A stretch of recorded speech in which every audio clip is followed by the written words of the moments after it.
આજે આપણે લોકરક્ષક ભરતી પરીક્ષાનો અભ્યાસક્રમ અને એની તૈયારી કેવી રીતે કરવી એની આપણે આજે વાત કરીશું. તો સૌથી પહેલાં તો મારે તમને ચેતવવાના છે કે હું જે તમને કહી રહ્યો છું એ મારી સમજના આધારે કહી રહ્યો છું.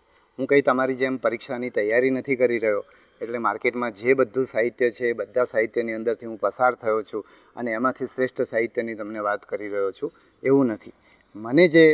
હું જે સાહિત્યના સંપર્કમાં આવ્યો છું એ મારી પરીક્ષા દરમિયાન અત્યારે પણ મેં સાહિત્ય જોયું હોય તો એ સાહિત્યમાંથી જે મને ઉપયોગી લાગે છે એ સાહિત્યની વાત કરી રહ્યો છું.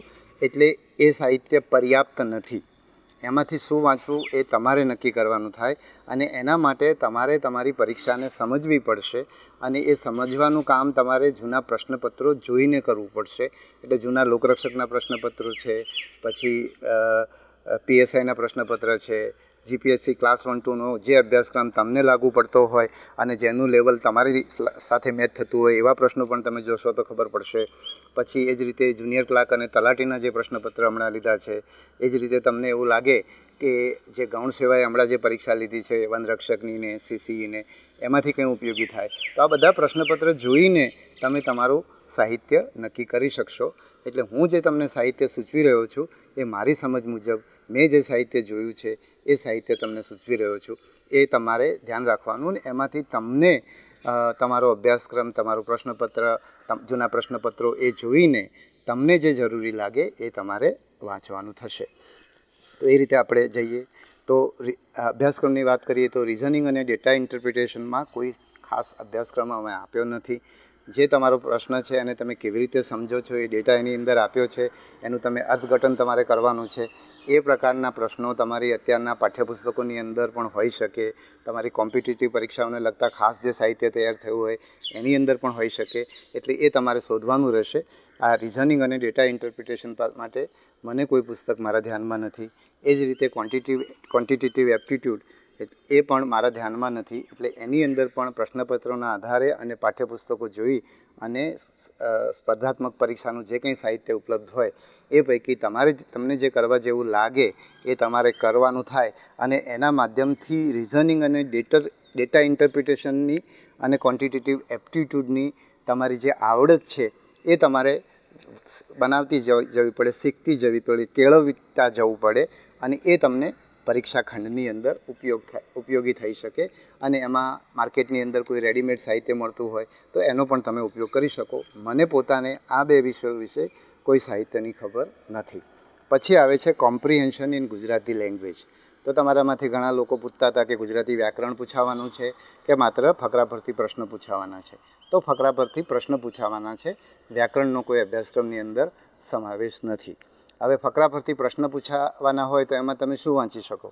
તો મેં અત્યાર સુધી જે જોયું છે એ પ્રમાણે ફકરા પરથી પ્રશ્નો હોય અને MCQ ટાઈપના, હેતુલક્ષી ટાઈપના, જેમાં 4 વિકલ્પો આપ્યા હોય એવા પ્રશ્નો મારા ધ્યાન ઉપર એવા કોઈ સારા પ્રશ્નપત્રો આવ્યા નથી. તમારો અભ્યાસક્રમ જ્યારે ઘડવાનું સરકાર લેવલે ચાલી રહ્યું હતું ત્યારે હું આનો અભ્યાસ કરતો હતો તો મને એવા કોઈ પ્રશ્નો, એવા કોઈ કોમ્પ્રિહેન્શનને એવામાં યોગ્ય કહેવાય એવા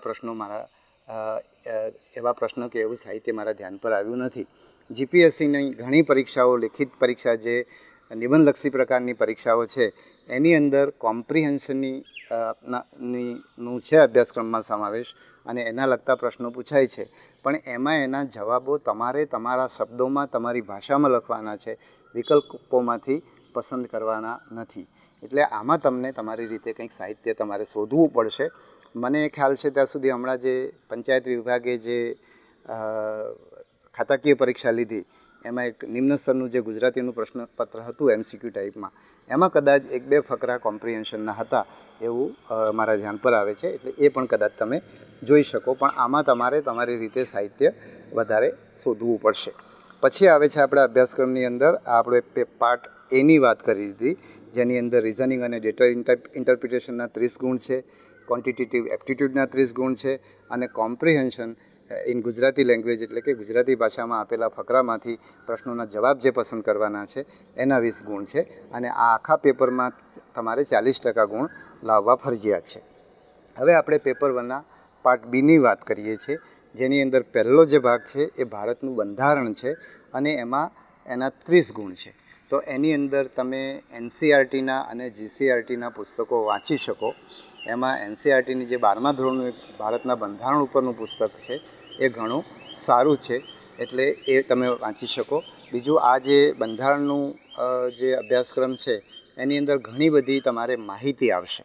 તો એ માહિતી તમે માહિતી આધારિત પુસ્તક એટલે NCERTના પુસ્તકની અંદર પણ માહિતી અને સમજ બંને હશે.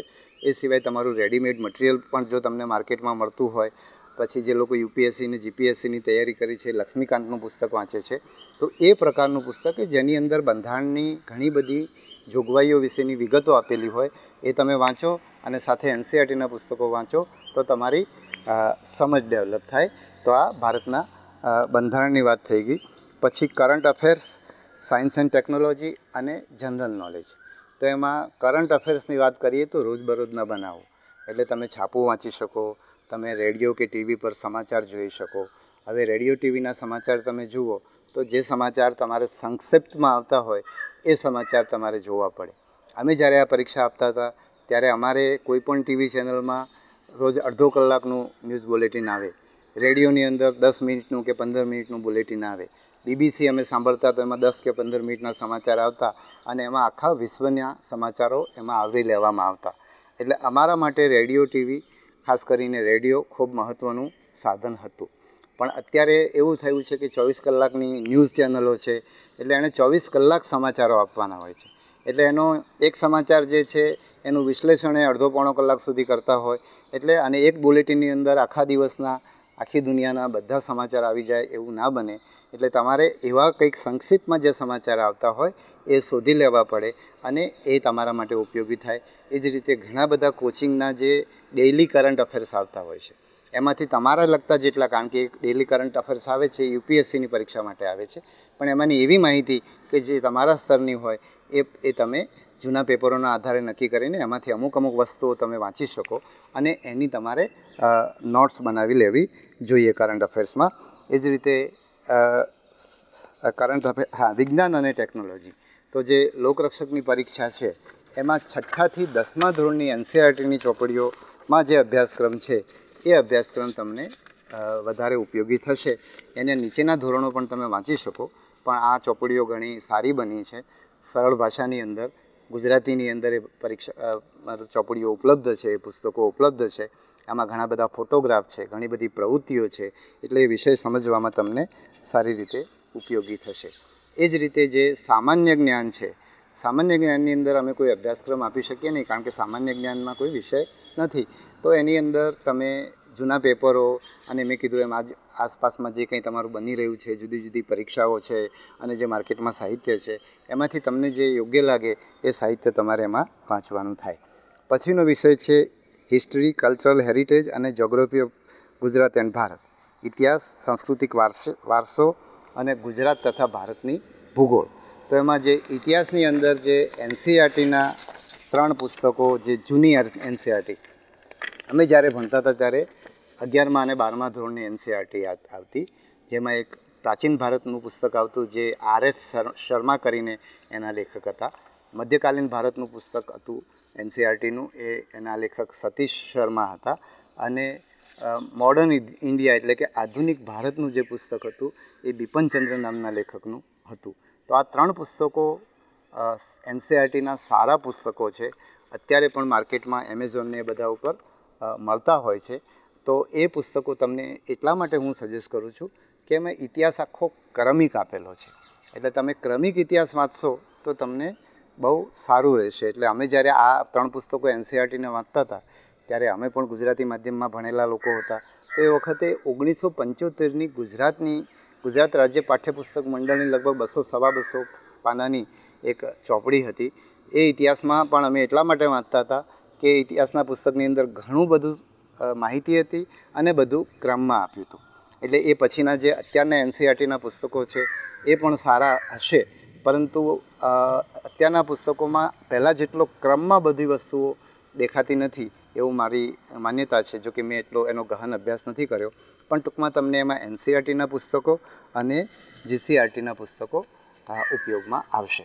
હવે હું તમે એની સાથે સાથે થોડીક વાંચવાની રીત ઉપર પણ વાત કરી લઉં કે જે માહિતી આધારિત પુસ્તકો છે એમાં તમે પુસ્તક પહેલી વાર વાંચો ત્યારે તમને સારો એવો સમય લાગશે અને એમાં તમે જે કામની વસ્તુ છે એને તમારે અંડરલાઈન એની નીચે લીટી દોરતા જવાની અને એથી તમે જ્યારે બીજી વાર વાંચો ત્યારે તમારે આખું પુસ્તક વાંચવાની જગ્યાએ જે તમે લીટી દોરેલી વસ્તુઓ છે એટલી જ તમારે વાંચવાની. પહેલી વાર તમે જ્યારે એ પુસ્તક વાંચવાનું શરૂ કરો ત્યારે તમારે પેન્સિલથી લીટી દોરવાની, કારણ કે તમે વાંચશો તો તમને દરેક વસ્તુ કામની ને સારી લાગશે.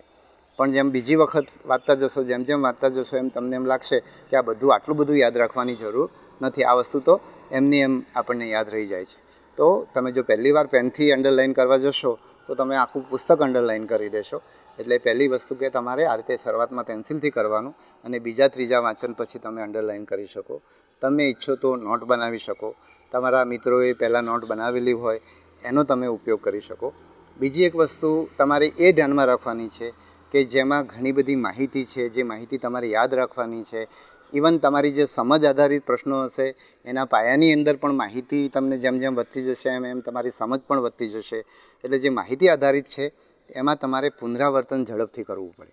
દાખલા તરીકે તમે અત્યારે ઇતિહાસ વાંચો અને પછી આખો અભ્યાસક્રમ પૂરો કરતાં તમને 2 મહિના લાગે, એટલે ઇતિહાસ વાંચો, બંધારણ વાંચો, સાયન્સ વાંચો, ગણિતની બધી તમારી તૈયારી કરો, એ બધું કરીને 2 મહિના પછી ફરી પાછો તમે ઇતિહાસ વાંચો તો તમે ઘણું ભૂલી ગયા હોય. તો એક વિષય તમે જ્યારે વાંચો ત્યારે થોડાક સમય પછી તરત જ એનું પુનરાવર્તન કરો. પહેલાં 1-2 પુનરાવર્તન તમારે થઈ જાય તો પછી યાદ રહી જશે. પછી એનું પુનરાવર્તન તમે લાંબા સમય પછી કરશો તો પણ વાંધો નહીં આવે. બીજું, જેમ જેમ તમારું વાંચન આગળ વધશે એમ એમ તમને પુનરાવર્તનનો સમય ઓછો જશે. ધારો કે બંધારણનું તમે એક પુસ્તક તમે જે કંઈ નક્કી કર્યું એ પુસ્તક તમે પહેલી વાર વાંચ્યું તો તમને 10, 12, 15 દિવસ લાગી ગયા. પણ જ્યારે તમે એ જ પુસ્તક બીજી વાર વાંચશો તો તમને 7 દિવસમાં થઈ જશે, ત્રીજી વાર વાંચશો તો 3 દિવસમાં થઈ જશે અને પરીક્ષાની સાવ નજીક પહોંચશો ત્યારે 1 દિવસની અંદર તમે પુનરાવર્તન કરી શકશો. એટલે આ રીતે પુનરાવર્તન શરૂઆતમાં ઝડપથી તરત જ કરવું જેથી યાદ રહી જાય. એક આ મુદ્દા ઉપર પણ મારે તમારું ધ્યાન દોરવાનું હતું. એટલે ઇતિહાસની મેં તમને વાત કરી. એ જ રીતે ઇતિહાસના જે તમારા ગુજરાત રાજ્યના પાઠ્યપુસ્તક મંડળના પુસ્તકો છે એની પણ ગુણવત્તા એટલી સારી નથી, એનસીઈઆરટી જેટલી સારી નથી, પણ એમાંય તમને ઘણી બધી માહિતી મળશે. કદાચ તમે શરૂઆત એનાથી કરો તો ગુજરાતી પુસ્તક વાંચશો એમાં તમને કેટલીક માહિતી યાદ રહી ગઈ. ગુજરાતી ભાષાના કારણે પણ તમને શરૂઆતમાં વાંચવાનું સહેલું પડ્યું. હવે તમે એ વિષયના થોડાક એ વિષયને લગતા જે ટર્મિનોલોજી છે, એની ભાષા છે, એનાથી વાકેફ થાઓ અને પછી તમે એનસીઈઆરટીમાં હિન્દી પુસ્તક વાંચો તો તમને એનસીઈઆરટીનું પુસ્તક વાંચવું સહેલું પડે. એટલે શરૂઆત તમે ગુજરાતના પાઠ્યપુસ્તકોથી પણ કરી શકો એક વિષયના, અને પછી એમાં જ તરત એનસીઈઆરટી વાંચો તો તમને એ સારી રીતે એનસીઈઆરટીના પુસ્તકો પણ સમજાશે. બીજું, મેં કદાચ તમને આ વિડીયોમાં કહ્યું છે કે નહીં, પણ ફરીવાર તમને કહું કે એનસીઈઆરટી, જીસીઈઆરટીના પુસ્તકો પર્યાપ્ત છે એવું મારી વાત પરથી માનવાનું નહીં. કારણ કે એનસીઈઆરટી, જીસીઈઆરટીના પુસ્તકો હું તમને એટલા માટે સૂચવું છું કે એમાં તમને તમારો પાયો મજબૂત થશે. સાથે સાથે બીજા માર્કેટની અંદર સારી વસ્તુઓ ઉપલબ્ધ હોય તો તમારે એ પણ વાંચવાની છે અને એનો ઉપયોગ પણ પ્રચુર માત્રામાં કરવાનો છે. ઘણીવાર એવું થાય કે ઇતિહાસનું તમે મેં એનસીઈઆરટીના પુસ્તકો કીધા એ બહુ સરસ છે, પણ એવા ઇતિહાસમાં દાખલા તરીકે લા એક્સલન્સ કરીને એક સાહિત્ય આવે છે, એમાં બધું સાહિત્ય બહુ સમરીના રૂપમાં આપ્યું છે. તો તમે એકવાર આ પાઠ્યપુસ્તક વાંચ્યા પછી એ સાહિત્ય પણ તમે એનો ઉપયોગ કરી શકો. એટલે તમારે આ જુદી જુદી જગ્યાએથી સાહિત્યનો ઉપયોગ કરવાનો થશે. તો આપણે ઇતિહાસની વાત કરી. પછીનો વિષય જે છે એ સાંસ્કૃતિક વારસાનો વિષય છે. તો સાંસ્કૃતિક વારસાની અંદર જે તમે ઇતિહાસના એનસીઈઆરટી, જીસીઈઆરટીના પુસ્તકો વાંચ્યા એમાં પણ ઘણી બધી સાંસ્કૃતિક બાબતો આવી જશે. દાખલા તરીકે ભક્તિ સાહિત્ય છે, શિલ્પો છે, ચિત્રકલા છે, સ્થાપત્ય છે. તો આ બધી પણ આપણું સાંસ્કૃતિક વારસો જ થયો. પણ એ સિવાય જે લોકો જીપીએસસીની પરીક્ષાઓ આપે છે એમાં લગભગ દરેક પરીક્ષાની અંદર એ ડેપ્યુટી એસઓની પરીક્ષા હોય કે વેચાણવેરા અધિકારીની પરીક્ષા હોય કે બધી પરીક્ષાઓની અંદર સાંસ્કૃતિક વારસાનો અભ્યાસક્રમ છે અને એમાં બધા લોકોએ નોટ્સ વગેરે બનાવેલું છે. એ નોટ્સ પણ તમને ઉપયોગી થઈ શકે.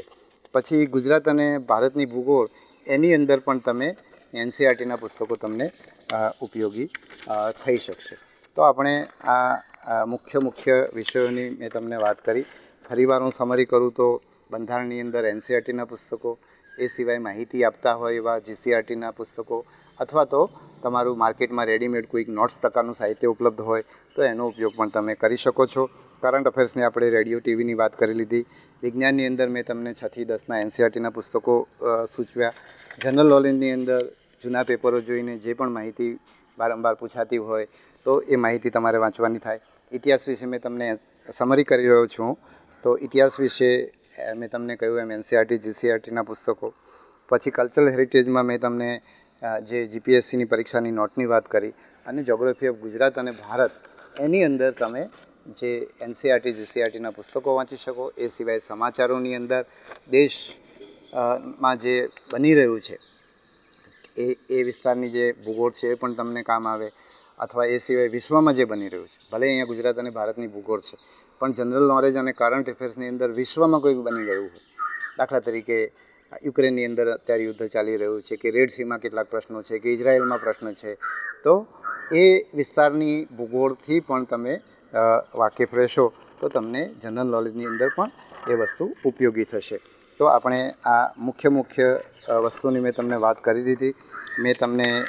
મેં મારા કેટલાક મુદ્દાઓ તરીકે પણ કેટલુંક નોંધ્યું હતું, એટલે એ તરફ પણ હું જરા નજર કરી લઉં છું. મોટાભાગની વસ્તુઓ મેં તમને કવર કરી દીધી છે. મારી સમજ મુજબ જે સાહિત્ય યોગ્ય લાગ્યું છે એ મેં તમને કહ્યું છે. તમે તમારી રીતે પેપરને એ બધું જોઈ અને તમે સાહિત્ય કરી શકો. તમે નોટ્સ પણ બનાવી શકો. કેટલાક વિષયો, દાખલા તરીકે જે ભારતનો સાંસ્કૃતિક વારસો છે, તો એની અંદર તમે ભૂતકાળમાં જે વસ્તુઓ પૂછાતી હોય એમાં તમે પ્રશ્નપત્ર તૈયાર કરતા હો, પ્રશ્નપત્ર જૂના વાંચતા હો, તો એમાંથી જે પૂછાયું હોય એની તમે નોટ્સ બનાવી દો. તમે ક્યાંકથી કંઈ વાંચો છો, સમાચારની અંદર કોઈ સંસ્કૃતિને લગતી બાબત આવે છે, તો એની તમે નોટ્સ બનાવી શકો.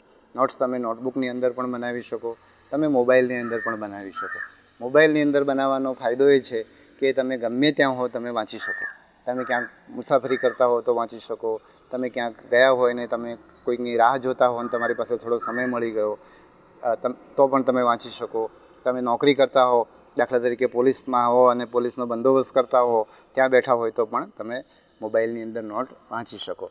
હવે એનો ગેરલાભ એ પણ છે કે તમે મોબાઈલમાં નોટ વાંચતા તમે ઇન્સ્ટાગ્રામની રીલ્સ જોવા માંડો કે યુટ્યુબ ઉપર કોઈક વસ્તુ જોવા માંડો, એવું થવાની શક્યતા પણ રહેતી હોય છે. એટલે આ મોબાઈલની નોટના લાભ અને ગેરલાભ બંને તમને કીધા. પછી તમે નોટ્સ બનાવો તો તમારે ધ્યાન એ રાખવાનું કે તમારી નોટ્સ ખૂબ ટૂંકી હોવી જોઈએ. તમે આખી ચોપડી જો ઉતારવાના હો તો પછી ચોપડી વાંચો એમાં શું ખોટું છે. અને જો ઘણી બધી નોટ કરવા કરતાં ચોપડીની અંદર અંડરલાઇન કરો એ પણ તમને સારું એવું ઉપયોગી થશે. તો આજે મને જે સૂઝ્યું છે એ વિષયની મેં તમને વાત કરી છે. આમાંનું ઘણું મેં ભૂતકાળમાં પણ કહ્યું હોય, પણ એ વખતે જે છેલ્લો વિડીયો આપણે કર્યો એને ઘણો સમય થયો છે, એટલે એમાં મેં કોઈ વાત કરી હોય તો કદાચ ક્યાંક પુનરાવર્તન પણ થયું હોય. પણ મને જે કંઈ સૂઝ્યું છે આ સમયમાં એ મેં તમને વાત કરી છે. તો ફરીવાર તમને બધાને ખૂબ શુભેચ્છા આપું છું. અને ખાસ એ કહું છું કે તમે તમારું ગમે તે બેકગ્રાઉન્ડ હોય, તમારું શિક્ષણનું ગમે તે બેકગ્રાઉન્ડ હોય, તમારું કૌટુંબિક ગમે તે બેકગ્રાઉન્ડ હોય, તમે ગુજરાતના ગમે તે ભૌગોલિક વિસ્તારમાં રહેતા હો, તમે આ પરીક્ષાની અંદર સ્પર્ધા કરી શકો છો. તમે ખેતરના શેઢે બેસીને પણ તૈયારી કરી શકો છો. તમે ખેતરમાં કામ કરતાં વચ્ચે જે સમય મળે એની અંદર પણ તૈયારી કરી શકો એમ છો. તમે નોકરીમાં જતા આવતા બસમાં બેસીને પણ તૈયારી કરી શકો એમ છો, કે રાત્રે ઘરે આવીને દીવાના અજવાળે પણ તમે તૈયારી કરી શકો એમ છો. તમારે માત્ર ને માત્ર જો તમે નક્કી કરશો કે હું તૈયારી કરી શકું એમ છું, તો તમે સારામાં સારી તૈયારી કરી શકશો. તો તમે એ ભાવના સાથે તૈયારી કરો, ખૂબ આગળ વધો એવી તમને ખૂબ શુભેચ્છાઓ પાઠવું છું. ધન્યવાદ.